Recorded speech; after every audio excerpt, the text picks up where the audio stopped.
ये आकाशवाणी रायपुर है। छत्तीसगढ़ी समाचार बुलेटिन के संग धर्मेंद्र दुबे के जय जोहार। प्रदेश में त्रिस्तरीय पंचायत चुनाव के बाद काली जम्मू जिला मन में जनपद पंचायत के अध्यक्ष और उपाध्यक्ष के चुनाव हुई। एखर बर काली जम्मू जनपद पंचायत मन में सदस्य मन के सम्मेलन राखे गए हैं। चुनाव के बाद कालीच चुने गए अध्यक्ष उपाध्यक्ष और सदस्य मन ला 18 फरवरी के होवैया जनपद पंचायत के पहली सम्मेलन के सूचना दे जाही।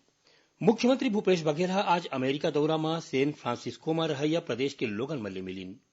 ये मौका में छत्तीसगढ़ के व्यापारिक प्रतिनिधि मंडल मुख्यमंत्री ले मिलके प्रदेश में निवेश करे के बात कहिन। ये मौका में टाई प्रेसिडेंट बीजे अरुण, भारत में डेटा कंपनी के इन्वेस्टर राजू इंदुकुरी के संगे संग और कतकोन अधिकारी मन शामिल होइन। प्रधानमंत्री किसान सम्मान निधि योजना RVRS के तहत किसान मन ला ओखर अर्जी के पंजीयन और मिलैया पैसा के बारे में जानबा देबर कॉल सेंटर शुरू करे गए है।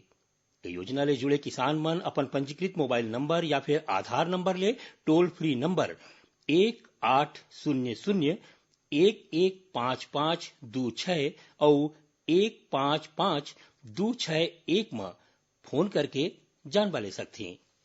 प्रदेश में माइलोगिन मन ले जुड़े अपराध ला रोके बर 6 ठिन जिला मन में विशेष इकाई चलाए जाते हैं।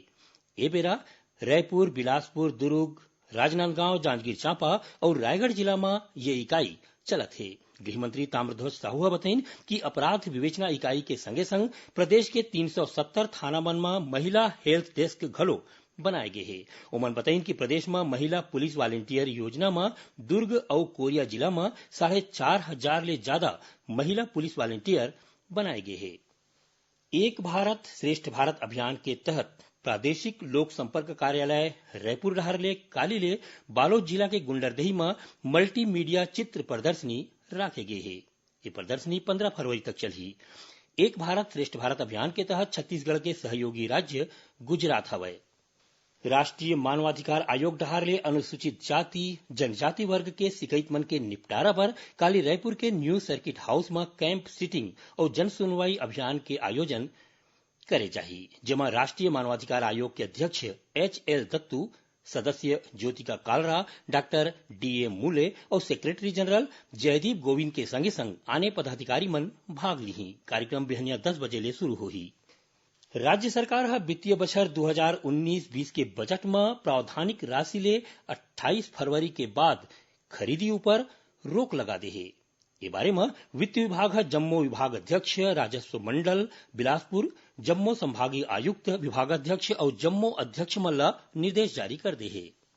केंद्रीय रिजर्व पुलिस बल CRPF के महानिदेशक आनंद प्रसाद माहेश्वरी आज रायपुर के एक अस्पताल में भर्ती घायल जवान ले मिलके उखर हाल चाल जानिन। जानबा के मुताबिक 2 दिन पहले बीजापुर के पामेड़ जगह में माओवादी मुठभेड़ में 6 जिन जवान मन घायल हो गए रहीन, जिगर मन के इलाज रायपुर के एक प्राइवेट अस्पताल में चलत है। स्वास्थ्य मंत्री TS सिंहदेव के मां और अंबिकापुर के पूर्व राज परिवार के राजमाता देवेंद्र कुमारी सिंहदेव के अंबिकापुर के रानी तालाब मुक्तिधाम में राजकीय सम्मान के संग अंतिम संस्कार करेगी। इस मौका में मध्य प्रदेश के पूर्व मुख्यमंत्री दिग्विजय सिंह, छत्तीसगढ़ मंत्रिमंडल के जम्मू सदस्य, विधायक और लोगन मन शामिल होइन। देश के सबले बड़का विद्युत उत्पादक कंपनी NTPC काली ले रायपुर में नवा O&M Indian power section IPS सम्मेलन राखे है। 2 दिन तक चलैया इस सम्मेलन के आयोजन 13 फरवरी 1982 के सिंगरौली में NTPC के पहली इकाई के सिंक्रोनाइजेशन के उपलक्ष्य में करे जाते है। इस सम्मेलन में केंद्रीय विद्युत और नवीनीकरण ऊर्जा मंत्री स्वतंत्र प्रभार RK सिंह मुख्य अतिथि होही। कार्यक्रम में श्री सिंह पावर स्टेशन मन ला बढ़िया प्रदर्शन पर बिजनेस एक्सीलेंस अवार्ड दी और संगे संग ओमन नवा रायपुर में स्थित NTPC के नवा बने विश्वेश्वरैया भवन के उद्घाटन करही। सम्मेलन में भारत के संगे संग अमेरिका, जर्मनी, जापान, ऑस्ट्रेलिया, दक्षिण कोरिया और UK के 750 से ज्यादा प्रतिनिधि मन के आय के संभावना हवय।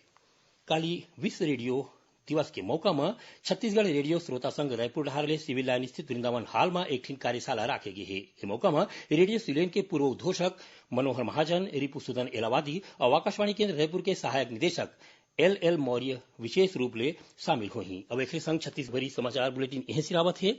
जय जोहार।